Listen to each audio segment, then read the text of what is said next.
How goes it now? He looks gentler than he did. He says he will return incontinent. He hath commanded me to bed and bid me to dismiss you.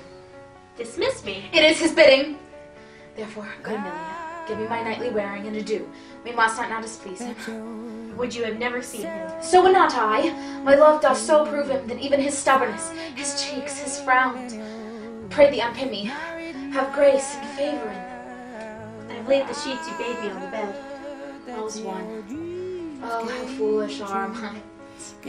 If I do die before thee, pray thee, shroud me in one of these sheets. Act 4, Scene 3 was always pretty special, because of course everyone is anticipating what's next, you know, and there has to be some portion of her that believes that her purity of love, that he'll see it and that she'll be spared.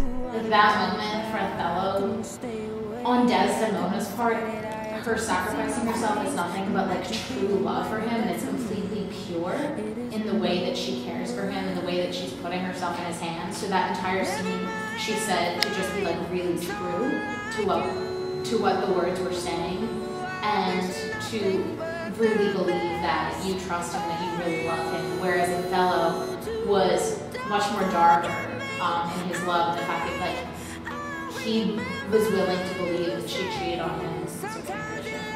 Showed up somewhere else.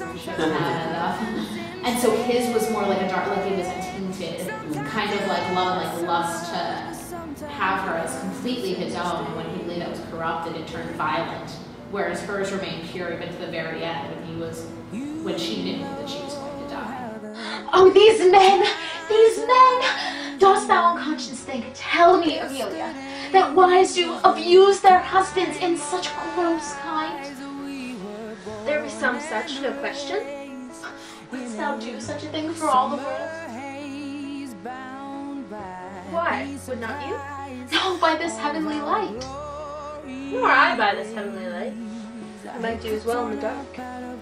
Wouldst thou do such a thing for all the world? The world's a huge thing. It is a huge price for a small life. In truth, I think thou wouldst not. In troth, I think I should, and then do it when I had done. Nay, I would not do such a thing for joint ring, nor for measures of lawn, nor for gowns or petticoats, nor caps, nor any petty expedition. For the whole world? Why, who would not make her husband a cockle to make him a monarch? I should venture purgatory. Beshrew me if I would do such a thing for the whole world. What wrong has been a wrong in the world? And having the world for your rapist, 'tis a wrong in your own world. And you might quickly make it happen. I do not know such a thing. Yes, a dozen. The world to the vantage as would store the world they played for. What Shakespeare does is to complicate our notion of marriage by reminding us that there are many points of view, and that one of them is that represented by Emilia. The way that she does it, of course, is not to say that she would do it particularly for personal advantage, right? That she would do it for her husband's advantage, that she would do it in order to better her husband's situation. Would she commit adultery for the world, to give her husband the world? And that's what she says. And of course, Desdemona reacts in horror. You know, not for the world would she commit adultery. Now, for us, of course, the irony is palpable. We know what's going to happen. We know that Othello is coming to kill her. And so it is a way of enshrining her. It is a way of, and it may be a way for protecting her towards the end of the play from any suggestions that she has in any sense deserved what's going to happen to her.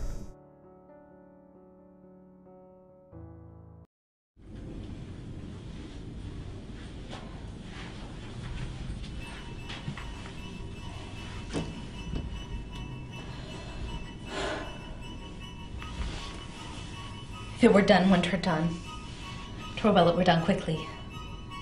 If the assassination could trammel up the consequence, and catch with his surcease success, that this blow might be the be-all and the end-all here. That here, upon this bank and shoal of time, we jump the life to come. It's a power struggle because Lady Macbeth is she has the emotional power in the relationship, but Macbeth has the authoritative power. Yeah, right? and physical. And physical power.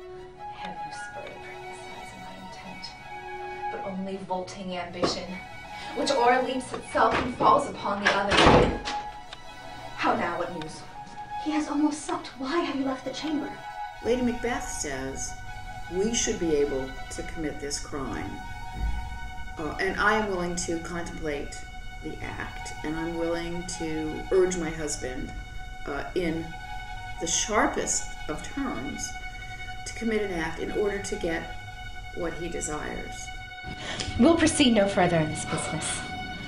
Duncan hath honored me of late, and I have brought golden opinions on from all sorts of people, which now would be worn in their newest gloss, not cast aside so soon.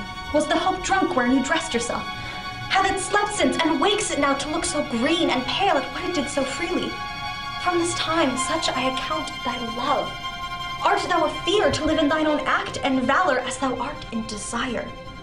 Wouldst thou have that which thou esteems the ornament of life, and live a coward in thine own esteem, letting I dare not wait upon I would, like the poor cat in the adage? Prithee, peace. I dare do all that may become a man. Who dares do more is none. What beast was then that made you break this enterprise to me? When you durst do it, then you were a man. And to be that which you were, you would be so much more the man. Nor time nor place did then adhere, and you would make both. They have made themselves, and that their fitness now does unmake you. I have given suck, and know what 'tis to love the babe that milks me. I would, while it was smiling in my face, pluck my nipple from his boneless gums and dash the brains out, had I so sworn as you have done to this. If we should fail, We fail! But screw your courage to the sticking place and will not fail!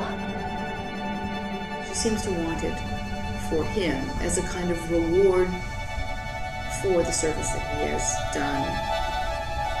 I suppose, ironically enough, Duncan, but also for Scotland. What's appalling is that she is willing to shame him in the strongest terms, to question his manhood, to question his adulthood, to question his character. When Duncan is asleep, whereto the rather a hard day's journey shall soundly invite him, his two chamberlains will I with wine and wassail so convince that memory, the great warder of the brain, shall seem a fume, the recipient of reason a limbeck only. Then in swinish sleep, when their drenched natures lie as in a death, what cannot you and I perform upon the unguarded Duncan, whose spongy officer shall bear the guilt of our great quell? Shakespeare almost uniquely creates a situation in which to kill a king is a taboo act, and then tries to investigate what a well-rewarded, well-regarded, honored warrior might have to feel in order to be able to stab a sleeping man, stab his sleeping lord.